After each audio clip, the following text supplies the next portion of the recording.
আসসালামু আলাইকুম রহমতুল্লাহ। বিডামিনশিপ training centre YouTube channel এবং আসন বমি জরিপ শিখি কাগজবজি ফেসবুক পেজ থেকে সকলকে আন্তরিক শুভেচ্ছা জানিয়ে শুরু করছি। তো আমরা ফরায়েজ দেখতেছিলাম। তো ফরায়েজের বিষয়টা আপনাদের সাথে কয়েকটা ক্লাস ইতিমধ্যে দেওয়া হয়েছে। তো আপনাদেরকে বলা হয়েছিল যে যদি আপনাদের এখানে যারা জাউইল ফরোজ এবং আসাবা তাদের অংশগুলো যদি আমি আপনাদেরকে সুন্দর করে দিয়ে দিই, ঠিক আছে, তাহলে আগে যদি আপনাদেরকে অংশগুলো দিয়ে দিই, এই অংশগুলো যদি আপনারা মুখস্থ করতে পারেন, ঠিক আছে, তাহলে আপনাদের জন্য বিষয়টা খুবই খুবই সহজ হবে এবং উপকার হবে। তো এই কারণে এখানে আপনার অংশগুলো আগেই বর্ণনা করা চেষ্টা করা। তো আপনারা এগুলো আমি একটা ভিডিওতে দিয়ে দিব, এই কারণে যেন আপনারা একটা ভিডিওতে সকলের অংশগুলো পেয়ে যান। আগে অংশগুলো মুখস্থ করতে হবে। এখানে 12 জন হলো জাবিল ফরোজ, তাদের অংশগুলো মুখস্থ করতে হবে। যদি আপনারা একটু খেয়াল করেন যে কোরআনে যাদের অংশ বর্ণনা করা হয়েছে তাদেরকে জাবিল ফরোজ বলে। তাদের সংখ্যা হলো আপনার মোট 12 জন। এই মোট 12 জন থেকে আপনার পুরুষ ছিল 4 জন আর মহিলা ছিল 8 জন। এরপর আর আসাবা ছিল তিন প্রকার। এগুলো আপনাদের আলোচনা আগেই করা হয়েছে। তো এখন আমরা আপনার এই যে 12 জন জাবিল ফরোজের যে অংশগুলো, এই অংশগুলো যদি একে একে আপনাদেরকে বর্ণনা করে দিই, তাহলে আপনারা কিন্তু এটা মুখস্থ করতে পারবেন। আর এগুলো অবশ্যই মুখস্থ করার বিষয়। এরপর আমরা ইনশাল্লাহ অঙ্ক করব। তো আপনারা এই ভিডিওর মাধ্যমে যে অংশগুলো পাবেন প্রত্যেকটা মুখস্থ করে ফেলবেন। জাবিল ফরোজ 12 জন ছিল, এর মধ্যে 4 জন পুরুষ, পিতা, দাদা, মা শরিক ভাই, স্বামী।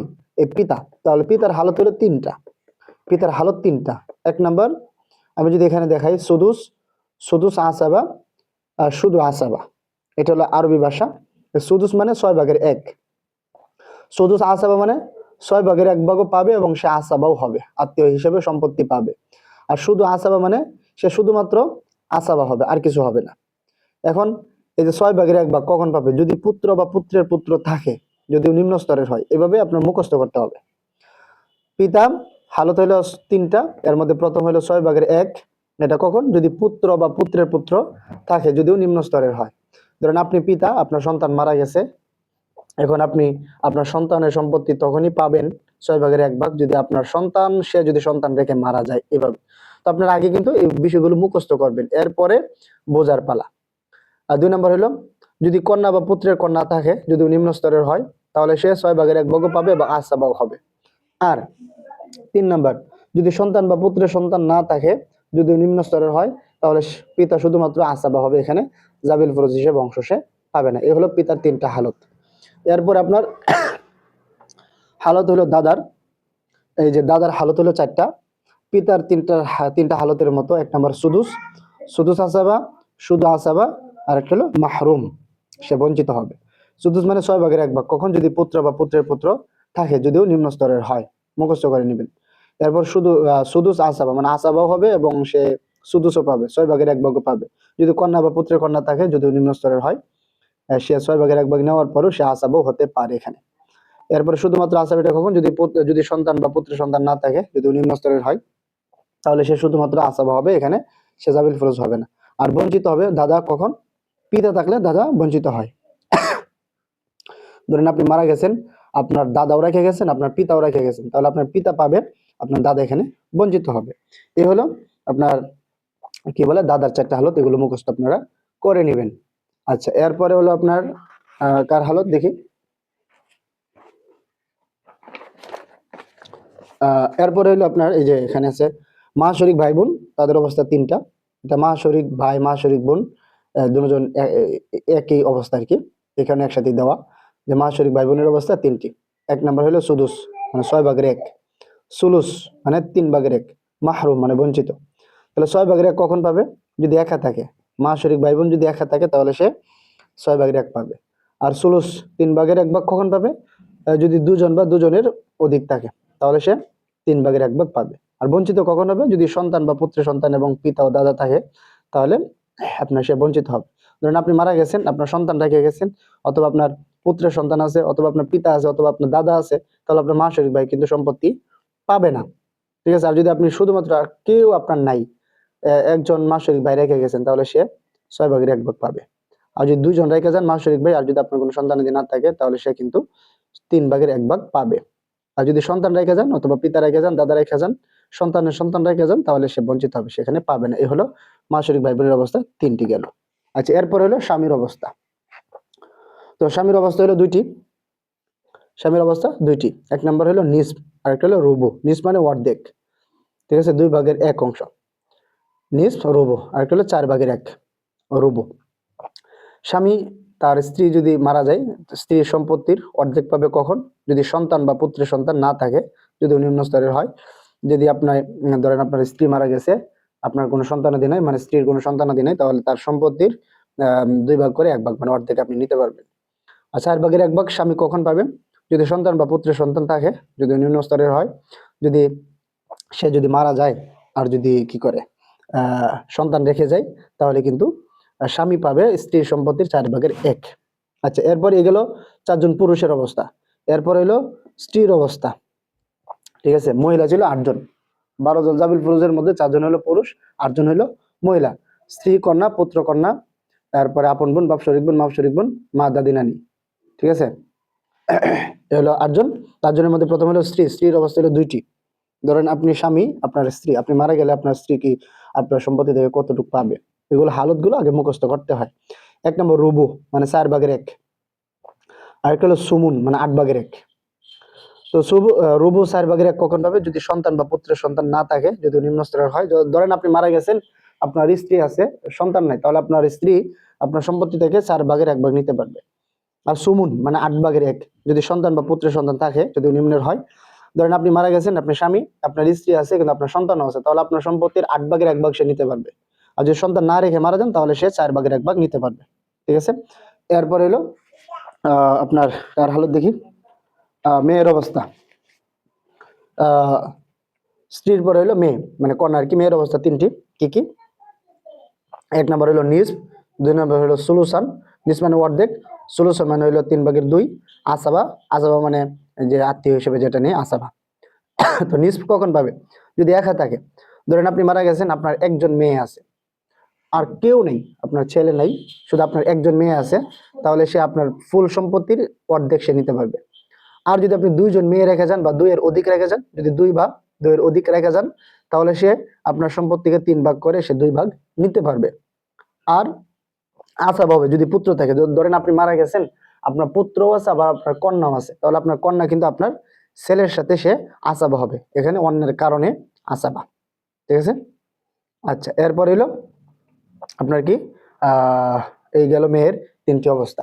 আচ্ছা, এরপরে আছে আপনার পুত্রের মেয়ের অবস্থা মানে নাতনি। পুত্রের মেয়ের অবস্থা হলো 6টা, স্ত্রী, কন্যা, পুত্রের কন্যা, এই হলো পুত্রের কন্যা। তো পুত্রের মেয়ের অবস্থা হলো 6টা। 1 নম্বর হলো আপনার নিস মানে অর্ধেক, সুলুসান মানে 3/2, সুদুস মানে 6/1, মাহরুম মানে সে পাবে না, আসাবা মানে অন্যের কারণে আসাবা সে হবে, মাহরুম পাবে না। এ হলো 6টা। তো সে অর্ধেক কখন পাবে? নিসফ অর্ধেক সে হলো যদি একা থাকে। ধরেন আপনি মারা গেছেন, আপনার পুত্রের মেয়ে আছে শুধু একজন, আর কেউ নেই, তাহলে সে আপনার সম্পত্তি থেকে সে কি পাবে? অর্ধেক পাবে। আর সুলুসান মানে 3/2 পাবে, যদি 2জন বা 2-এর অধিক হয়। যদি পুত্রের মেয়ে যদি 2 বা 2-এর অধিক যদি হয়, তাহলে সে 3/2 ভাগ নিতে পারবে, তারা একাধিক মিলে। এরপরে সুদুস মানে 6/1, যদি হাকিকি কন্যা একজন হয়। ধরেন আপনার পুত্রের মেয়ে আছে, আবার আপনার আপনার একজন মেয়ে আপনার একজন মেয়ে আছে, হাকিকি কন্যা আছে, একজন থাকলে সে 6/1 ভাগ নিবে, আর আপনার মেয়ে নিবে। এই যে মেয়ের অবস্থা 3টির মধ্যে একজন থাকলে সে তো অর্ধেক নেই। আর মাহরুম হবে যদি হাকিকি কন্যা 2জন হয়, তাহলে সে পাবে না। পুত্রের মেয়ে যদি হাকিকি কন্যা একজন হয়, 2জন হয়, তাহলে পুত্রের মেয়ে আর পাবে না। আর 5 নম্বর হলো অন্যের কারণে আসাবা, নাতনির সাথে নাতি বা পুত্রের পুত্র যদি থাকে, একই। ধরেন নাতনির সাথে নাতিও আছে, তাহলে সে আসাবা হয়ে যাবে, অন্যের কারণে আসাবা হয়ে যাবে। মাহরুম পাবে না যদি পুত্র থাকে। ধরেন আপনি মারা গেছেন, আপনার পুত্র আছে, আপনার পুত্রের মেয়ে আছে, তাহলে আপনার পুত্রের মেয়ে আর পাবেন, আপনার পুত্র পেয়ে যাবে আসাবা হিসেবে, ঠিক আছে। তাহলে এই হলো পুত্রের মেয়ের অবস্থা 6টা। আচ্ছা, এরপরে আছে কাঠটা, এরপর হলো আপনার আপন বোনের অবস্থা হলো 5টা। 1 নম্বর হলো নিসফ, 2 নম্বর সুলুসান, আসাবা, আসাবা, মাহরুম। নিসফ মানে অর্ধেক, যদি একা থাকে। ধরেন আপনি মারা গেছেন, আপনার বোন আছে আর কেউ নেই, আপনার কোনো সন্তানাদি নেই, কেউ নেই, তাহলে একা থাকলে সে কিন্তু আপনার সম্পত্তির অর্ধেক সে নিতে পারবে। আর 3/2 কখন নিবে? যদি 2 বা 2 এর অধিক থাকে। ধরেন আপনি মারা গেছেন, কেউ নেই, কিন্তু আপনার 2 বোন আছে শুধুমাত্র, 2 বা 2 এর অধিক আছে, তাহলে তারা আপনার সম্পদ থেকে 3 ভাগ করে 2 ভাগ নিতে পারবে। অন্যের কারণে আসাবা হবে সহোদর ভাই থাকলে। ভাই থাকলে বোন কি হয়? আসাবা হয়। অন্যের সাথে আসাবা হবে যদি যদি মেয়ে বা পুত্রের মেয়ে থাকে যে মারা গেছে তার যদি মেয়ে বা পুত্রের মেয়ে থাকে, তাহলে বোন কি হয়ে যাবে? অন্যের সাথে আসাবা এখানে হবে। আর 5 নম্বর হলো বঞ্চিত হবে। যদি পুত্র বা পুত্রের পুত্র থাকে তাহলে বোন কিন্তু বঞ্চিত হবে। ধরেন আপনি মারা গেছেন, আপনার পুত্র আছে, তাহলে আপনার বোন কিন্তু পাবে না। ঠিক আছে, এখানে যেগুলো পাইতেছে এখানে হলো আপনার পুত্র না থাকা অবস্থায়, ঠিক আছে, বা আপনার সন্তানাদি না থাকা অবস্থায় কিন্তু পাইতেছে। মেয়ে থাকলে তো আসাবাই হবে, ঠিক আছে, আর পুত্র থাকলে বঞ্চিত হয়ে যাবে। এরপর হলো বাপ শরিক বোনের অবস্থা 7টা। এই হলো আপনার বাপ শরিক বোনের অবস্থা 7টি। 1 নম্বর হলো নিসফ, 2 নম্বর সুলুসান, সুদুস, মাহরুম, আসাবা, আসাবা, মাহরুম। নিসফ কখন? 2/1 মানে অর্ধেক যদি একা থাকে। ধরেন আপনি মারা গেছেন, আপনার বাপ শরিক বোন একজন আছে আর কেউ নেই, তাহলে সে অর্ধেক নিতে পারবে আপনার সম্পত্তি। সলিউশন মানে 3/2, যদি 2 জন থাকে আর সহোদর বোন 2 জন না থাকে, যদি আপনার বাপ শরিক বোন 2 জন থাকে তাহলে কিন্তু তারা 3/2 ভাগ নিতে পারবে, যদি আপনার সহোদরা বোন যদি 2 জন না থাকে। আর 6/1 ভাগ নিবে, সুদুস নিবে কখন? যদি সহোদরা বোন একজন থাকে। আপন বোন যদি একজন থাকে তাহলে বাপ শরিক বোন কি নিবে? 6/1। আচ্ছা, এরপরে মাহরুম পাবে না যদি সহোদরা বোন 2 জন হয়। সহোদরা বোন যদি 2 জন হয় তাহলে কি তারা পাবে না, মাহরুম হবে। এরপর অন্যের কারণে আসাব হবে বাপ শরিক বোন, বাপ শরিক ভাই থাকলে, ভাই একজন থাকে, বাপ শরিক ভাই একজন থাকলে অন্যের কারণে আসাব হবে। অন্যের সাথে আসাব হবে যদি কন্যা বা পুত্রের কন্যারা থাকে, তাহলে অন্যের সাথে আসাবা হবে এখানে। আর মাহরুম হবে যদি পুত্র বা পুত্রের পুত্র বা পিতা কিংবা দাদা অথবা সহোদরা ভাই থাকে, তাহলে কি সে মাহরুম হবে, বঞ্চিত হবে। ঠিক আছে, এই গেল বাপ শরিক বোনের অবস্থা 7টা। এরপরে আপনার কাটটা আছে দেখি। এরপরে হলো আপনার মার অবস্থা 3টি। মাতার অবস্থা 3টি। 1 নম্বর হলো 6/1 সুদুস, এরপরে 3/1 মানে সুলুসে কুল, পরিপূর্ণ সম্পত্তির 3/1। আর একটা হলো সুলুসে মা বাকি, মানে যে সম্পত্তি বাকি থাকবে তার 3/1। আচ্ছা, 6/1 কখন পাবে? যদি সন্তান বা পুত্রের সন্তান অথবা 2 বা 2 এর অধিক ভাই বোন যেভাবে হোক থাকে। মানে মাতার অবস্থা 3টি, এর মধ্যে 1 নম্বর হলো 6/1 ভাগ নিবে মা, যদি সন্তান বা পুত্রের সন্তান। ধরেন আপনি মারা গেছেন, আপনার সন্তান বা পুত্রের সন্তান অথবা 2 বা 2 এর অধিক ভাই বোন আছে, তাহলে মা কিন্তু 6/1 ভাগ পাবে। 3/1 ভাগ পাবে কখন? পরিপূর্ণ সম্পত্তির 3/1 ভাগ পাবে যদি উল্লিখিত ব্যক্তিবর্গ না থাকে। এরা যদি না থাকে তাহলে সে পরিপূর্ণ সম্পত্তির 3/1 ভাগ নিতে পারবে। আর সুলুসে মা বাকি মানে অবশিষ্ট সম্পত্তির 3/1 ভাগ নিবে কখন? 3/1 অবশিষ্ট থেকে যদি পিতা মাতা স্বামী থাকে, যদি পিতা মাতা স্বামী থাকে অথবা পিতা মাতা স্ত্রী থাকে, তাহলে সে অবশিষ্ট সম্পত্তির 3/1 ভাগ নিতে পারবে। এগুলো মাতার অবস্থা। এরপর হলো দাদি বা নানির অবস্থা। তো দাদি বা নানির অবস্থা হলো 2টা। 1 নম্বর হলো 6/1 আর একটা হলো বঞ্চিত। তো 6/1 দাদি বা নানি কখন পাই? দাদি বা নানি একজন হোক বা একাধিক হোক, যদি তারা এক বরাবর থাকে তাহলে কিন্তু 6/1 ভাগ নিতে পারবে। আর বঞ্চিত হবে কখন? যদি যদি মাতা থাকে, উভয় বঞ্চিত হবে। আর পিতার মাধ্যমে উভয় থেকে নানি বঞ্চিত হবে, দাদি এখানে অংশ পাবে। এই হলো দাদি নানির অবস্থা 2টি। তাহলে এখানে আমরা টোটালি আপনার জাবিল ফরজ যে 12 জন, এই জাবিল ফরজ 12 জন থেকে আপনার পুরুষের অবস্থা হলো পুরুষ হলো আপনার এখানে পুরুষ কতজন? যে পুরুষ হলো 4 জন, 4 জন পুরুষ, 8 জন মহিলা। তো 4 জন পুরুষেরটা আমরা বর্ণনা করলাম, পিতা, পিতা, দাদা, মা, শরিক ভাই, স্বামী। এরপরে আপনার স্ত্রী ছিল, মহিলা ছিল 8 জন, স্ত্রী, কন্যা, পুত্রের কন্যা, আপন বোন, বাপ শরিক বোন, মা শরিক বোন, মা, দাদি নানি। এই হলো 8 জন মহিলা। তাদের অবস্থাগুলো আমরা সংক্ষিপ্তভাবে এখানে বর্ণনা করে দিলাম। আপনারা এই অংশগুলো এইভাবে মুখস্থ করে নেবেন। এরপরে আপনারা যখন আরো পড়বেন, আমরা যখন আপনাদেরকে প্রত্যেকের অবস্থার সাথে আমরা অঙ্কগুলো করাই দিব, তখন অনেক সহজ হবে। তো সকলে ভালো থাকবেন। যদি উপকার হয়ে থাকে তাহলে অবশ্যই চ্যানেলটি বা পেজটি ফলো করে রাখবেন, সাবস্ক্রাইব করে রাখবেন। ভালো থাকবেন সকলেই। আসসালামু আলাইকুম রহমতুল্লাহ।